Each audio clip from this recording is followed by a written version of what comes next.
O nosso tema de hoje é esse aqui no PowerPoint.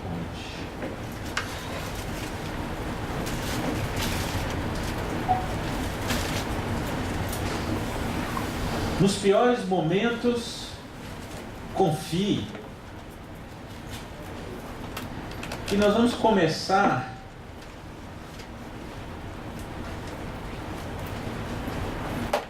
lendo uma escritura em Marcos capítulo 15.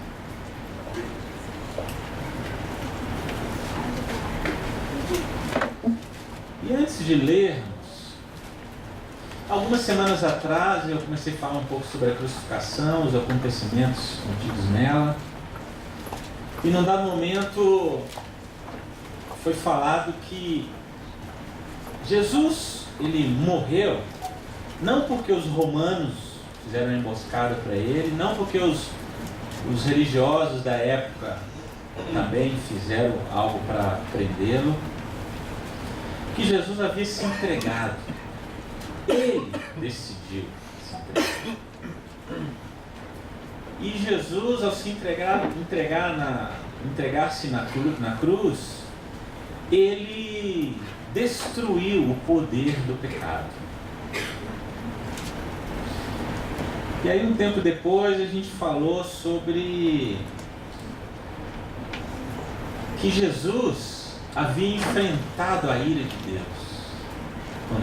quando ele se fez pecado por nós, e ele destruiu, suportou tudo aquilo até que a ira de Deus fosse saciada e houvesse a oportunidade da gente ser redimido dos nossos pecados.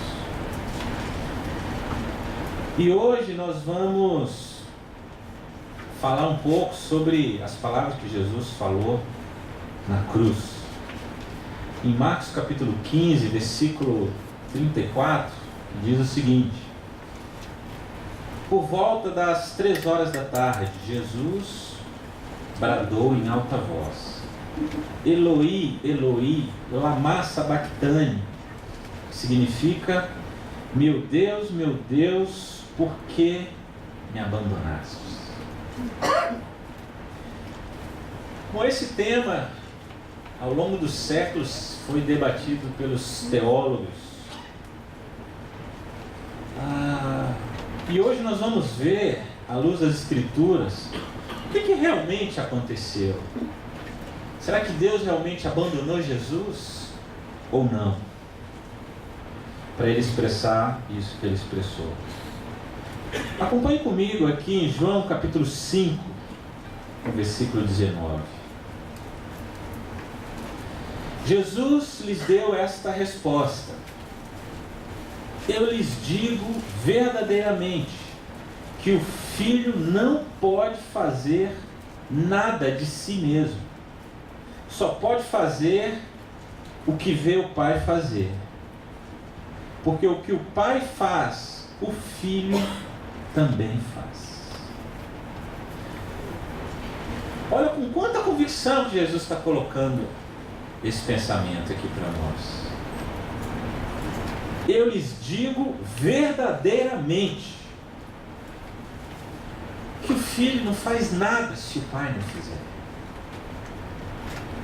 De forma que o fato de Jesus estar pendurado numa cruz era porque Deus também estava. Caso contrário, essa escritura que acabamos de ler não seria válida. Porque Jesus falou: eu só posso fazer o que eu vejo o Pai fazer. Então, uma coisa nós vemos, que o Pai tinha feito primeiro para que o Filho pudesse fazer. O Pai foi à frente. João capítulo 16, verso 32. Aproxima-se a hora, e já chegou, quando vocês serão espalhados, cada um para a sua casa. Vocês me deixarão sozinho, mas eu não estou sozinho, pois meu Pai está comigo. Jesus estava indo em direção à cruz, sabia que seus amigos o abandonariam. E de novo, com muita convicção, ele diz: eu não estou sozinho. O Pai está comigo. Jesus sabia que sozinho ele não estaria, que o Pai estaria com ele. 2 Coríntios, capítulo 5, 19.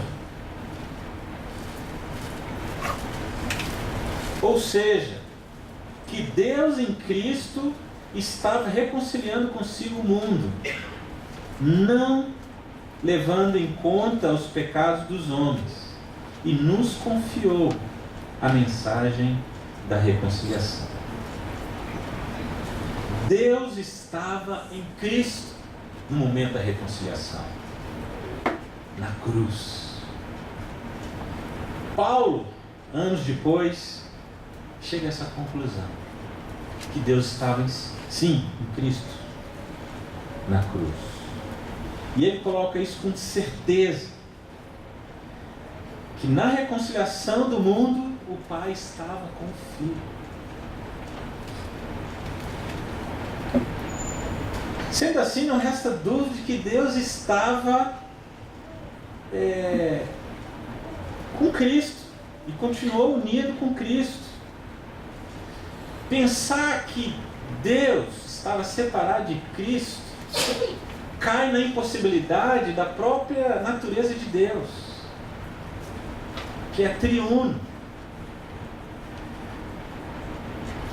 O próprio Jesus já havia dito que ele e o Pai são um. Então não dava para separar aquilo que é um. O grito, então como explicar o grito de agonia na cruz? Meu Deus, por que me abandonaste?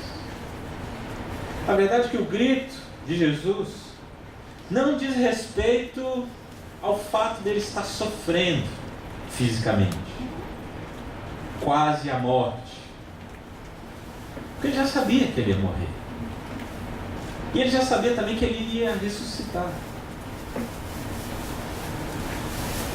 Em Sofonias, capítulo 1, no verso 15, essa é uma das escrituras que fala sobre o dia da ira de Deus, que diz o seguinte: o profeta, aliás, aquele dia será um dia de ira, dia de aflição e angústia, dia de sofrimento e ruína, dia de trevas e escuridão, dia de nuvens e negridão. Então o profeta Sofonias estava ilustrando aqui como seria esse dia que Jesus estaria na cruz, o dia em que Deus estivesse fazendo a reconciliação com o mundo. O fato que um dia de trevas, de ira, de humilhação, de vergonha, Jesus estava imerso profundamente nele. Jesus, como nós já lemos anteriormente, se fez pecado e travou dentro dele essa luta contra a ira de Deus, até que o pecado, Deus destruísse o pecado. E estar imerso no pecado produz coisas horríveis.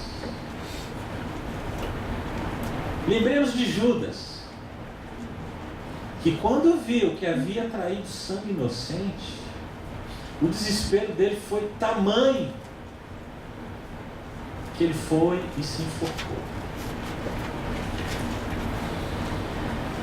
Pensemos em Adão e Eva, que foram tomados por vergonha, uma vergonha tal que os levou a se afastar do próprio Deus, cheios de culpa e de medo, que haviam pecado.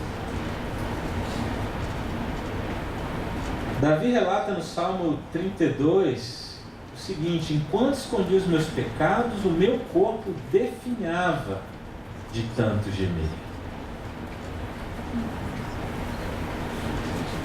O pecado pecado, ele produz em nós algo tão horrível que nos traz esses tipos de pensamentos e sentimentos. Vergonha, culpa, medo, vontade de se afastar de Deus ou se afastando de Deus. Eu não sei se você já passou uma época tenebrosa na sua vida espiritual, que você se enveredou para o pecado, ou que você se afastou de alguma forma de Deus. E no dia que você decidiu voltar, no dia que você decidiu reconciliar, consertar as coisas, você olhou para Deus e pensou, talvez você pensou, como Deus está distante. Talvez você chegou à conclusão que você não tinha mais fé para acreditar em Deus. Você chegou aqui com aquela esperança de tentar reconstruir algo que você tinha perdido, e você viu que estava muito distante. E talvez em alguns momentos até pensar se Deus realmente existe. O pecado faz isso conosco. E o grito de Jesus tem mais a ver com a percepção dele do momento que ele estava passando, do que com o fato de Deus ter abandonado ele. Como nós vimos, Deus não o abandonou. Mas naquele momento de angústia, sofrimento, Jesus, ele perdeu, provavelmente, por alguns instantes, essa percepção de Deus. E isso ensina para nós o quão horrível é o pecado, a ponto de Jesus perder a percepção de Deus, embora ele estivesse ali reconciliando o mundo na cruz junto com Cristo. Embora ele e Deus fosse um, o pecado é algo que realmente é destruidor na nossa relação com Deus.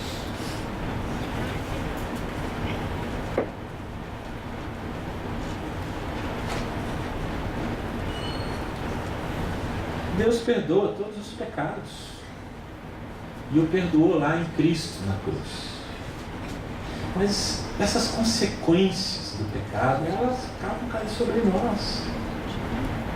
Se uma pessoa optar em viver uma vida sexual fora do casamento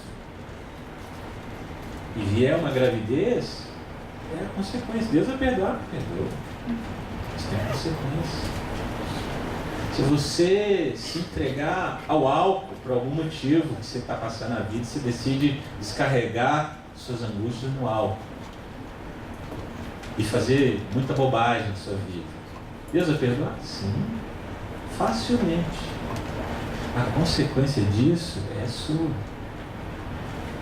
como todos os pecados. Se a gente tiver a perspectiva de que o resultado do pecado vai cair sobre nós,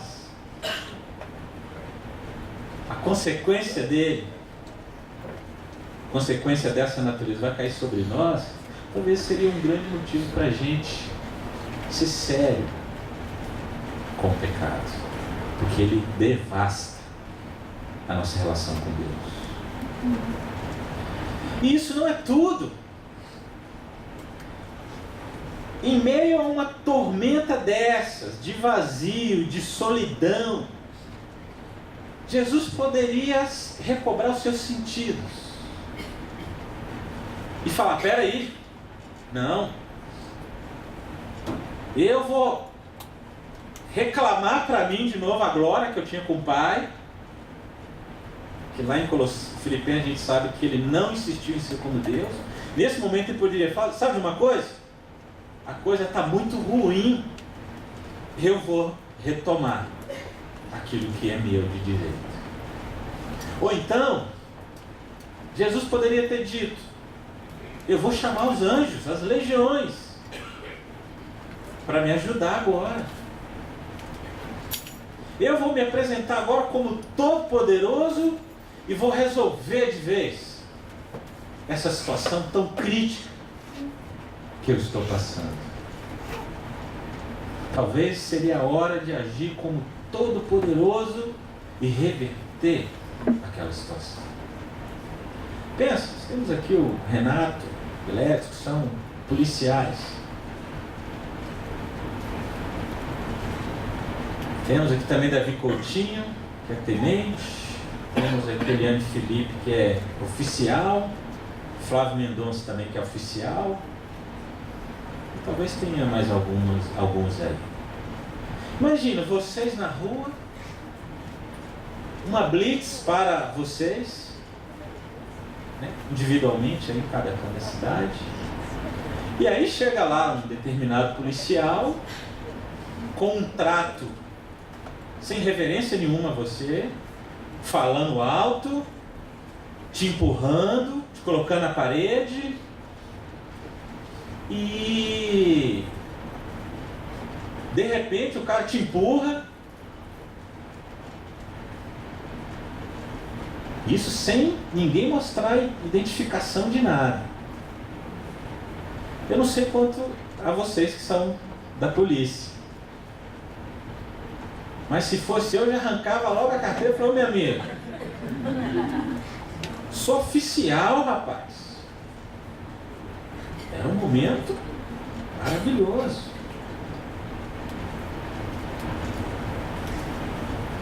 Jesus resistiu a isso. Poderia também ter trazido as suas credenciais e resolvido um problema tão grave que ele estava enfrentando. E aí vem uma coisa sensacional que Jesus nos ensina aqui na cruz. Em meio à perda do sentido de tudo, de Deus, talvez do propósito pelo qual ele estava ali na cruz, Jesus dá a maior prova de confiança em Deus que a humanidade já viu. Eu quero chamar você agora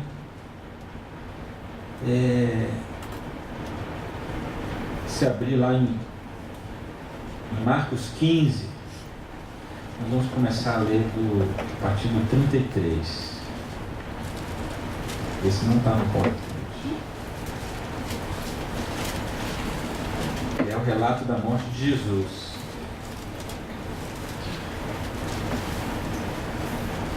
E houve trevas na terra. E houve trevas sobre a terra, sobre toda a terra, do meio-dia às 3 horas da tarde. Por volta das 3 horas da tarde, Jesus bradou em alta voz: Eloi, Eloi, lama sabachthani, que significa: meu Deus, por que me abandonastes? Quando alguns dos que estavam presentes ouviram isso, disseram: ouçam, ele está chamando Elias. Um deles correu e embebeu uma espuma em vinagre, colocou-a à ponta de uma vara e deu a Jesus para beber. E disse: deixem-me, vejamos se Elias vem tirá-lo daí. Mas Jesus, com um alto brado, expirou. Até aí. A gente entender um pouco melhor essa cena, imagina quando você está passando um momento desafiante, difícil, de provação, que a coisa realmente está muito complicada para o seu lado.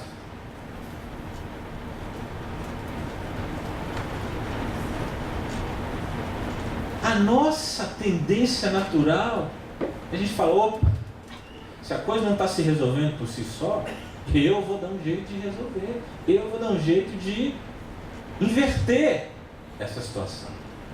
Não vou ficar esperando mais que tal coisa aconteça. Não vou mais ficar esperando que continue me humilhando. Não vou ficar mais esperando que isso ou aquilo. Não, eu vou resolver agora. Chega. Paciência tem limite. Normalmente nós somos assim. E é um momento, às vezes, que você não está vendo Deus, a situação está tão bruta que você perdeu a perspectiva. Jesus estava nesse momento. Sabe o que ele faz? Essa mesma escritura em Mateus fala que Jesus entrega seu Espírito. Sem ver Deus, com a percepção que ele estava ali de tudo, ele confia o seu Espírito nas mãos de Deus. Olha, na hora que a coisa está difícil, na hora que você não está vendo nada, a cruz é um exemplo para nós do que fazer. Confiar completamente no Pai. Jesus fez o que Adão e Eva não fizeram. Depois que a serpente pôs algumas convicções erradas na mente deles a respeito de Deus. Eles começaram a desconfiar de Deus. Que Deus não queria que eles tivessem o conhecimento do bem e do mal. Aí eles também não confiavam na serpente. Então já não confiavam mais em ninguém. E aí eles decidiram, eles mesmos, ir lá e tomar uma decisão de fazer o que eles queriam fazer. Jesus não fez isso. A coisa estava difícil. Perdeu a perspectiva de onde estava Deus. Mas ele confia completamente e entrega seu Espírito. Em meio às encruzilhadas da vida, das tempestades, das tribulações que a gente atravessa, a gente pode passar com toda a confiança no Pai. Toda a confiança. Mesmo que estejamos diante de circunstâncias desfavoráveis, que a gente sinta que a gente já está no nosso limite de suportar, o que a gente deve fazer? Confiar em Deus. Devemos orar. Jesus, nós escolhemos acreditar assim como o Senhor fez.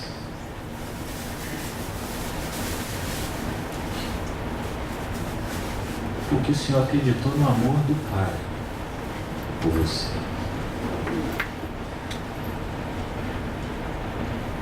Olha o que Paulo fala em Romanos, capítulo 5. De fato, no devido tempo, quando ainda éramos fracos, Cristo morreu pelos ímpios. Dificilmente haverá alguém que morra por um justo. Pelo homem bom, talvez alguém tenha coragem de morrer. Mas Deus demonstrou o seu amor por nós. Cristo morreu em nosso favor, quando ainda éramos pecadores. Isso é uma coisa que Paulo percebe na cruz, a demonstração do amor de Deus por aqueles que são pecadores. Voltando lá na situação de Jesus, quanta fé Jesus teve de atravessar o momento que ele estava atravessando. Uma confiança genuína. Como é você? Quando você perde a perspectiva das coisas espirituais, de Deus, quando você está aí atribulado, seja por uma situação circunstancial, seja por próprios pecados, você acha que Deus te abandonou? Não, certamente não. Mas você tem a oportunidade de entregar-se completamente a esse que é digno de toda a nossa confiança. Porque Deus pode ser achado. Nós temos o privilégio de viver num tempo que ainda Deus pode ser achado. Vai chegar o dia que Ele não poderá mais ser achado. Mas agora Ele pode ser achado. Os seus pecados podem estar te distanciando de Deus no nível que você talvez já está perdendo sua fé. Mas essas palavras de Paulo são muito encorajadoras. Deus demonstrou o amor dele por você enquanto pecador ainda. Não esperou mudança nenhuma sua. Não tinha ilusão nenhuma com a sua performance. Antes de acontecer qualquer coisa na sua vida, ele foi lá e disse para nós: eu os amo. E a cruz é a expressão do meu amor por você. Você pode estar se sentindo muito distante de Deus por causa de uma vida de pecados. Sabe o que Deus está querendo? Que você confie nele. Você não está vendo, mas dê um passo em direção a ele. Eu sou muito pecador, minha vida está um lixo. É para você que ele fez essa declaração de amor. Confie nele completamente.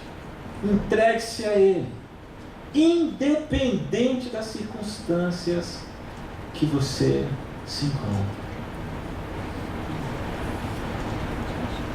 Jesus tinha uma perspectiva que às vezes a gente não tem. Ele sabia que iria morrer e iria voltar à vida. Ele sabia. Mas a gente acha que se entregar em confiança completa a Deus